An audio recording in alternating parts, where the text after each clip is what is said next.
সোমবার ভোরে আফগানিস্তানের বৃহত্তম শহর মাজারি শরীফে 6.3 মাত্রার ভূমিকম্পে 10 জনের মৃত্যু হয়েছে।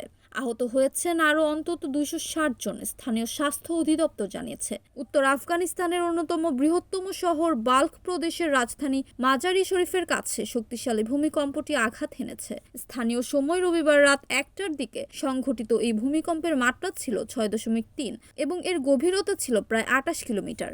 যুক্তরাষ্ট্রের ভূতাত্ত্বিক জরিপ সতর্ক করে বলেছে, এই ভূমিকম্পে বড় ধরনের প্রাণহানি ও ব্যাপক ক্ষয়ক্ষতির আশঙ্কা রয়েছে। এর আগে হাজি জায়েদ নামে ওই কর্মকর্তা এক পোস্টে জানান, প্রদেশের বিভিন্ন জেলা থেকে সামান্য আহত ও হালকা ধরনের ক্ষয়ক্ষতির খবর পাওয়া গেছে। বেশিরভাগ আঘাতের কারণ মানুষ আতঙ্কে উঁচু ভবন থেকে পড়ে যায়। এএফপি জানিয়েছে, প্রায় 5 লাখেরও বেশি মানুষের বসবাস মাজারি শরীফে। ভূমিকম্পের সময় বহু বাসিন্দা আতঙ্কে ঘর থেকে রাস্তায় ছুটে আসে। বাল্খের তালেবান মুখপাত্র এক্সে আরও একটি ভিডিও পোস্ট করেছেন। ওই ভিডিওতে দেখা যায় শহরের ঐতিহাসিক নীল মসজিদের চত্বর জুড়ে ধ্বংসাবশেষ ছড়িয়ে রয়েছে। এই ধর্মীয় স্থাপনাটিকে প্রথম শিয়া ইমামের সমাধি স্থল বলে মনে করা হয়। এটি এখন এক গুরুত্বপূর্ণ স্থান, যেখানে প্রতি বছর বহু ধর্মপ্রাণ মানুষ নামাজ আদায় ও ধর্মীয় অনুষ্ঠান উদযাপন করতে আসে। কাবুল পুলিশের তালেবান মুখপাত্র খালিদ চাদ্রান এক্সে লিখেছেন, পুলিশ পরিস্থিতি ঘনিষ্ঠভাবে পর্যবেক্ষণ করছে। চলতি বছরের আগস্টের শেষের দিকে আফগানিস্তানের পার্বত্য পূর্বাঞ্চলে 6.3 মাত্রার এক ভূমিকম্পে